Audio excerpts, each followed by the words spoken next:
Olá, turma, tudo bom? Bem-vindos então à primeira aula desse nosso módulo 5, no qual nós vamos trabalhar um pouco sobre camis, né? O que é um cami? Um cami, né, a gente pode de uma maneira geral acabar pensando nessa imagem, que é uma imagem bastante clássica, né? Que é o que? Nós temos uma peça, né, que ela vai causar o movimento de uma outra peça. Em geral, esse movimento vai acabar se dando pelo contato entre essas duas peças, tá bom? Uma maneira um pouco mais técnica de dizer, a gente pode pensar que um cami ele acaba sendo praticamente um mecanismo de 4 barras degenerado. Isso porque, enquanto que nos mecanismos de 4 barras que viemos analisando ao longo do nosso curso, né, enquanto naqueles mecanismos nós tínhamos que os elos todos tinham comprimentos fixos e bem definidos, né, no cami esses elos eles acabam não existindo do ponto de vista, né, individual, não são peças separadas, e nós podemos até dizer que existem elos equivalentes a cada instante, mas esses elos equivalentes acabam tendo tamanhos e comprimentos diferentes em função da posição. Tá? Por isso que a gente acaba dizendo então que funciona como um mecanismo de 4 barras degenerado. Tá? Essa degeneração, entre aspas, essa flexibilidade que nós ganhamos pelo fato de termos um comprimento que varia, né, no funcionamento do mecanismo, ela nos permite uma série de possibilidades. E isso então traz grandes vantagens para o uso de camis em uma série de aplicações. Tá bom? A gente pode pensar, por exemplo, que enquanto mecanismos de 4 barras, se a gente considera uma entrada contínua, né, então uma rotação contínua, o elo de entrada é uma manivela que está sempre rodando com a mesma velocidade. A gente até consegue identificar pontos nos quais, né, os outros pontos do nosso mecanismo até chegam a ficar parados, por exemplo. Né? Só que esses pontos são pontos muito bem específicos, então o mecanismo desenvolve determinado movimento, para numa região para que ele possa começar a voltar. Né? Nesse sentido, ainda que existam pontos no mecanismo que tenham velocidade zero, né, esses pontos acabam durando muito pouco tempo, né, esses momentos de velocidade zero acabam durando muito pouco tempo, né, e são muito específicos. Isso, o cami oferece a possibilidade, que é muito interessante, de termos diferentes tipos de movimento, que são, por exemplo, movimentos com pausas. Tá? Então a gente consegue desenvolver um movimento, pausar esse movimento durante um intervalo contínuo do tempo, para depois continuar o nosso movimento. Tá bom? Depois a gente vai ver como é que a gente desenvolve esse tipo de movimentação. Mas isso é possibilitado, isso é permitido pelos camis. Tá bom?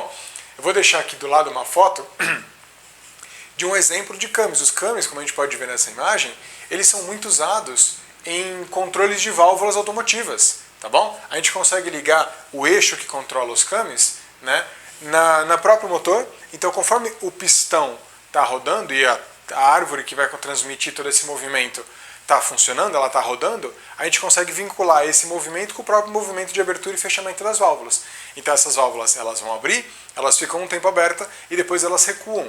Né? Então nós temos um movimento que é um avanço, um tempo de recuo, um tempo pausado, depois um recuo e um tempo também recuado.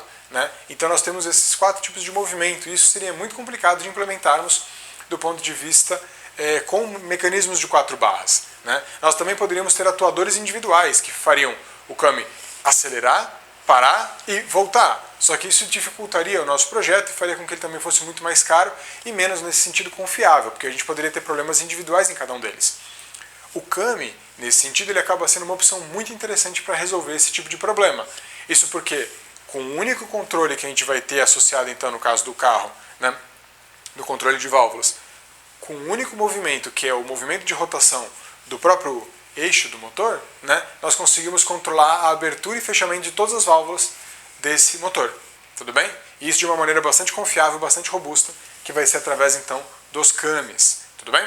Existem vários tipos de cami, existem vários tipos de mecanismos, mas eu vou deixar isso aqui para um próximo vídeo. A ideia primeira desse vídeo, então, foi apresentar esse conceito. Eu vou colocar aqui do lado um videozinho, por exemplo, de um cami funcionando, né? E olha só, a gente consegue ver o quê? Conforme o nosso cami está rotacionando, né? A outra peça principal que a gente está vendo aqui, ela está nesse caso do vídeo fazendo um movimento vertical, subindo e descendo, né? Então nós estamos convertendo o movimento de entrada, que seria uma rotação com velocidade constante, em um movimento de subida e descida, tá bom? Então é isso que esse meu cami está fazendo. A gente consegue ver que existe uma linha central aqui que parece um círculo. Esse daqui é o que a gente chama de raio primitivo, é a circunferência primitiva do nosso cami. Além dela, então, contornando, existe uma geometria maior, no caso, né, que a gente vai ver que acaba sendo a própria geometria externa do cami, né? Esse kami que está no vídeo agora é um kami de rolete, então depois essas discussões todas e os tipos de kami a gente vai ver já num próximo vídeo. Mas a ideia central é verificar esse tipo de movimento. Nós temos então um movimento de entrada, que é uma rotação constante, que está então associado a um movimento de subida e descida, no caso desse vídeo que eu estou mostrando agora, que não necessariamente também é constante, né? Então a função realmente do movimento do seguidor, né, essa peça que está subindo e descendo é o que a gente chama de seguidor, né, no caso. Então esse seguidor, a função de movimento desse seguidor vai ser então desenvolvida em função da geometria do kami. E isso que a gente vai desenvolver então um pouco ao longo aqui desse módulo, tá bom?